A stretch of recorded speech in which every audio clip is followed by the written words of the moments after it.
Om Shanti. Good morning. साकार मुरली 3 मई 2021। बाबा का मीठा मीठा लेटर हम मीठे मीठे बच्चों के मीठे मंथन के लिए। मंथन शुरू करने से पहले ज्ञान सूर्य शिव बाबा का, पवित्रता के सागर शिव बाबा का वरदानी हाथ अपने सिर के ऊपर महसूस करते हैं और उनकी वरदानी किरणों के नीचे बैठ जाते हैं। महसूस करें, मैं ज्ञानी तो आत्मा हूं, ज्ञान के सागर की संतान हूं। आज बाबा ने कहा, मीठे बच्चे, आत्माभिमानी भव। वरदान दे दिए बाबा ने। बाबा का वरदानी हाथ अब महसूस करके और इस वरदान को स्वीकार करें। भ्रकुटी के मध्य समझें, मैं चमकता हुआ सितारा आत्माभिमानी बन गया हूं। चलते फिरते उठते बैठते यही अभ्यास करते रहो तो तुम्हारी बहुत उन्नति होती रहेगी। कौन सा अभ्यास? आत्मा हूं मैं, आत्म भाव में रहना। आत्माभिमानी भाव का मतलब मैं आत्मा हूं, मेरे आसपास जो भी लोग आते हैं, जिनको मैं देखता हूं, वो भी आत्मा है।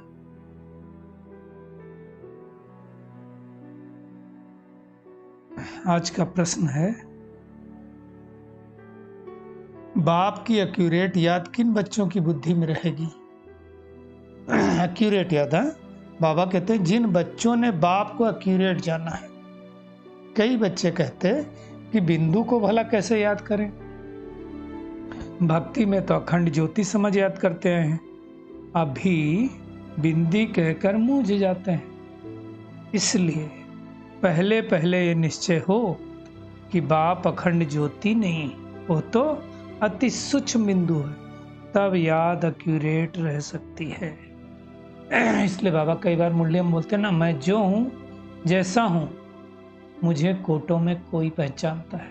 बाबा एकदम स्टार भी नहीं है वास्तव में, बिंदु, जैसे पेंसिल से बिंदु रखते हैं वैसा है, लेकिन गुणों में सिंधु है। उसको बिंदु समझ करके, यही बिंदु है, उससे सब शक्तियां आ रही है, वो समझना है, तब एक्यूरेट याद रहेगी। ठीक है, भक्ति में कहा अखंड ज्योति और ये सब, वो सारी चीजें भक्ति मार्ग के हिसाब से थी, है ना। एक्चुअल बाबा वैसा नहीं है, नहीं तो फिर कहते हैं अखंड ज्योति को हम सहन नहीं कर सकते। ऐसा नहीं है बाबा। बाबा बहुत मीठा है। बाबा कहते हैं सभी बच्चे याद में बैठे। याद में बैठे अर्थात मन मना भाव, मन ही मन याद करना है। बाबा कहते हैं ये संस्कृत अक्षर वास्तव में नहीं है।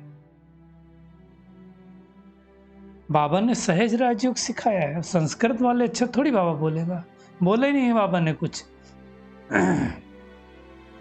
बाप तो हिंदी में समझाते हैं। बाबा कहते हैं भले ये जो रथ है ब्रह्मा बाबा, उनको हिंदी सिंधी इंग्लिश सब कुछ आती, लेकिन परमात्मा शुरू से लगा करके अंत तक हिंदी में ही बोलते हैं।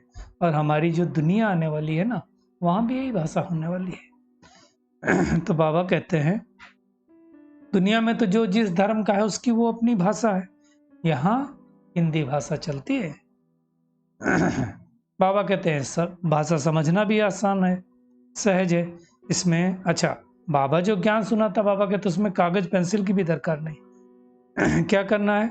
सिर्फ एक अक्षर को याद करना है। एक अक्षर कौन? बाबा को याद करना, बाप को याद करना, बस।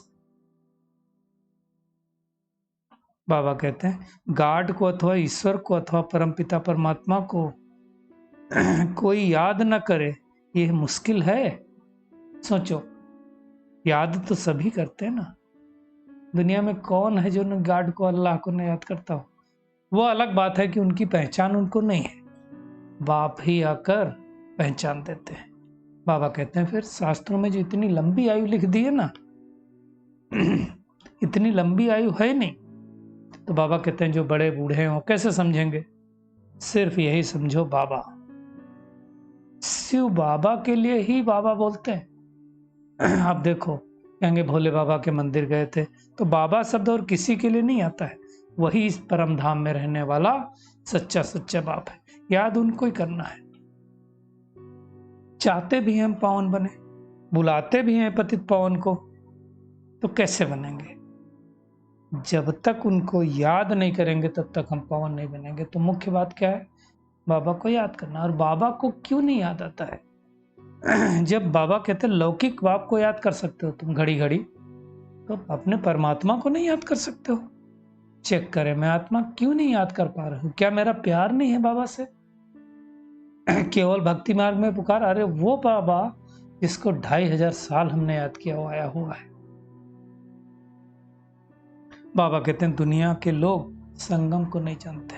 बाबा समझाते हैं न्यू वर्ल्ड और पुराने वर्ल्ड के बीच के समय को संगम कहा जाता है। बाबा कहते हैं अब तुम्हारी समझ में तो आ गया कि भारत पावन था, पतित बना, अब फिर से बाबा आगे पावन बना रहा है। दुनिया वाले तो क्या सोचते हैं, अंधियारे में हैं, कहते हैं 40,000 वर्ष और ये दुनिया चलेगी। अब सोचो इस कलयुगी दुनिया में 550 करोड़ आत्माएं हो गई। कितने दिनों में हो गई? आज के 50 साल पहले 250 से ज्यादा आबादी नहीं थी, 250 करोड़ से ज्यादा पूरे विश्व की। तो मतलब 50 साल में डबल से भी ज्यादा हो गई। 40,000 साल चले तो क्या हो? बाबा कहते हैं तुम अभी रोशनी में हो। बाबा हमको रोशनी में लेकर के आया है ना। 5000 साल में बाबा कहते हैं सृष्टि चक्र घूमता रहता है। तो जैसे कल की बात हो गई, लक्ष्मी नारायण का राज था, स्वर्ग था, सब कुछ सुख था, वहां कोई उपद्रव नहीं होता है। उपद्रव कहाँ होता है? कलयुगी दुनिया में, है ना। तो बाबा कहते हैं मुख्य बात है एक शिव बाबा को याद करो। हम बच्चों के अलावा किसी को तो पता भी नहीं है कि शिव बाबा कौन है। दुनिया वाले तो क्या कहते हैं, वो नाम रूप से न्यारा है, फिर कह देते सर्वव्यापी है। एक तरफ कहते नाम रूप से न्यारा और एक तरफ से कहते सर्वव्यापी है। दोनों कंट्रोवर्सी हो गए, है ना। तो बाबा आकर के अपना परिचय देते हैं और कहते हैं मुझे याद करो। योग अक्षर बाबा कहते निकाल दो, टिपिकल है, याद करो।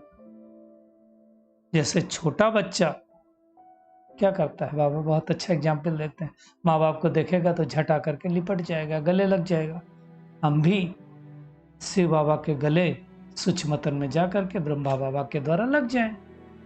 ऐसे तो हर रोज लगते ही होंगे अमृत बेला में, लेकिन रोज लगना है। रोज बाबा के गले लगेंगे ना तो दुनिया में किसी से प्रेम की आवश्यकता नहीं रहेगी, पापा से भरपूर हो जाएंगे।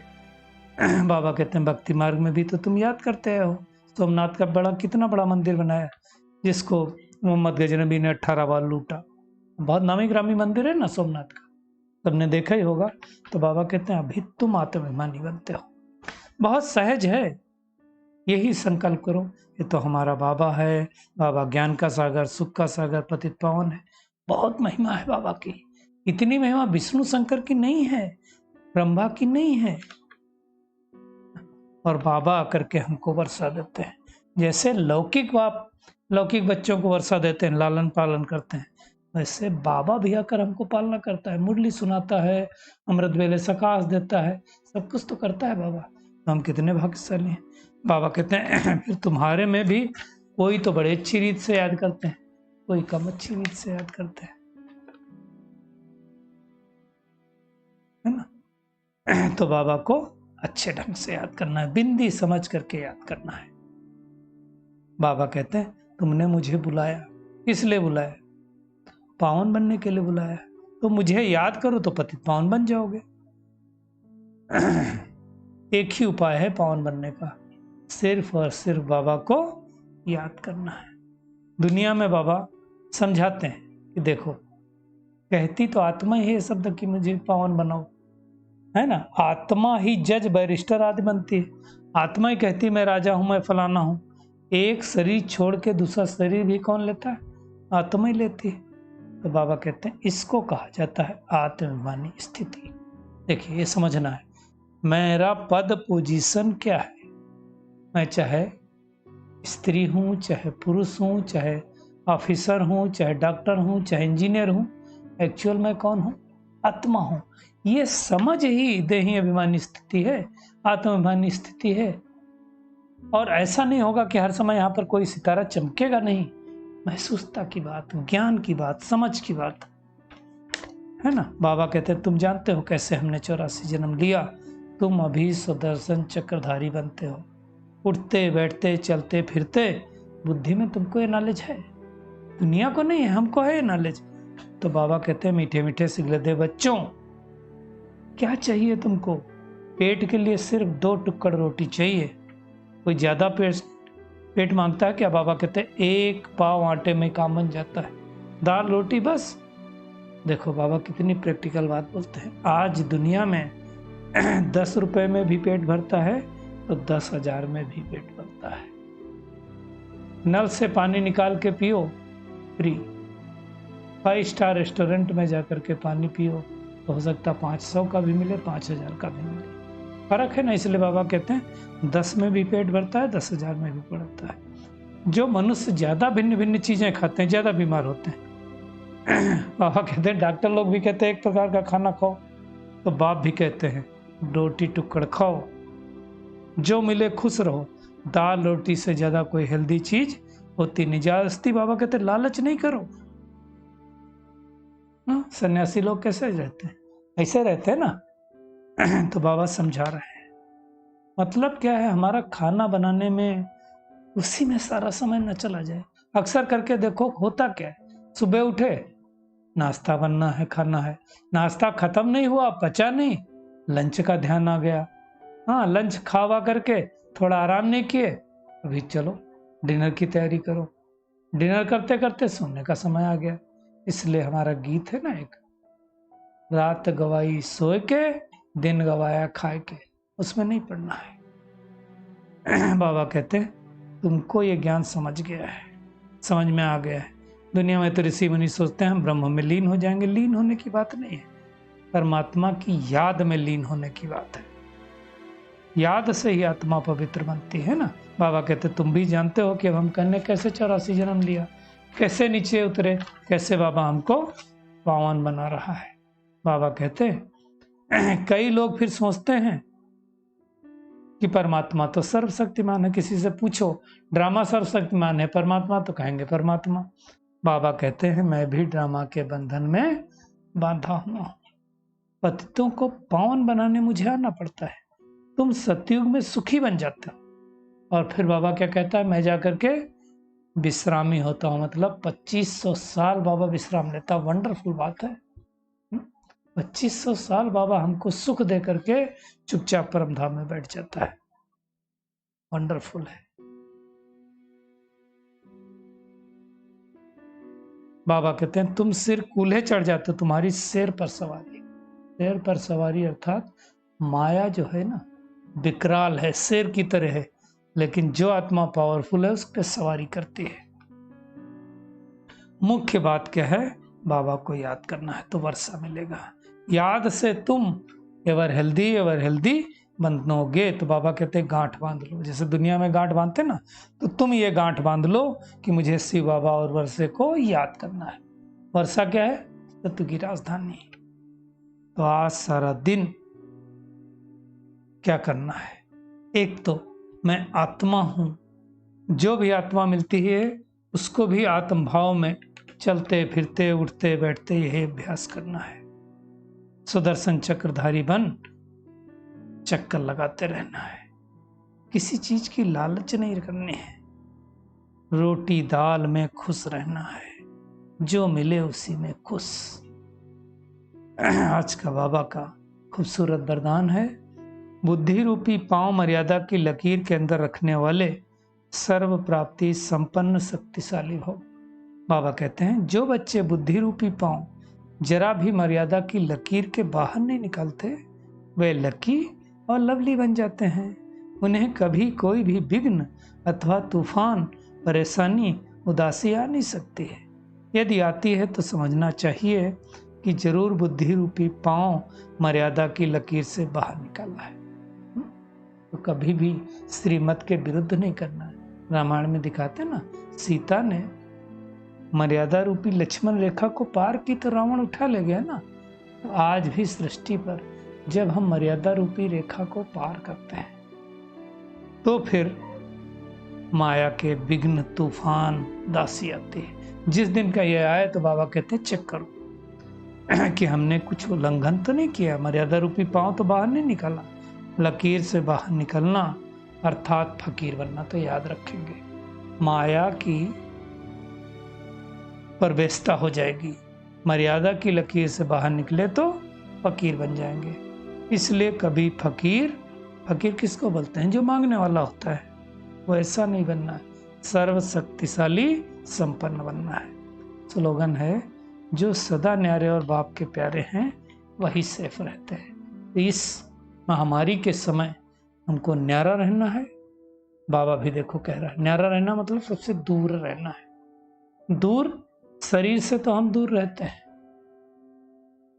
संकल्पों से भी दूर रहना है। किसी के निगेटिव संकल्प हमको टच न कर जाएं, उससे दूर रहना है। और बाबा की याद में, बाबा के प्यारे रहना है, तो हम सेफ बन जाएंगे।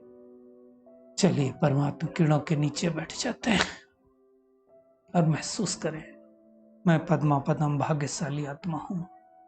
मुझ आत्मा को बाबा पतित से पावन बनाने आए हैं, श्रेष्ठाचारी बनाने आए हैं, स्वर्ग की बादशाही देने आए हैं, सुदर्शन चक्रधारी बनाने आए हैं। इसलिए बिंदु में स्थिति में स्थित होकर एक बिंदु बाप को सारा दिन याद करते रहना है। अपना बुद्धि रूपी पांव मर्यादा की लकीर के अंदर रखना है। सबको सुख शांति देना है। सदैव बाप के न्यारे और प्यारे रहना है। शुक्रिया मीठे बाप दादा, शुक्रिया आप सभी का इस मीठे मंथन के लिए। ओम शांति।